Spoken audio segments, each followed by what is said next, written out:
وزن كبير، أكيد بأنه ينزل بردا وسلاما على الفاسيين المحبين للمغرب الفاسي.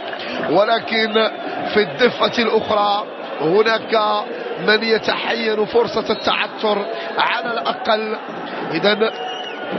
إذن من سجل سنتابع دو سانتوس، كرة عالية. إذن ما كانش واضح، أو أعتقد بأنه اللاعب اللي عنده رقم 25. إذن محمد أمين النصيري هو اللي سجل الهدف، وبالتالي هذا شباك المغرب الفاسي.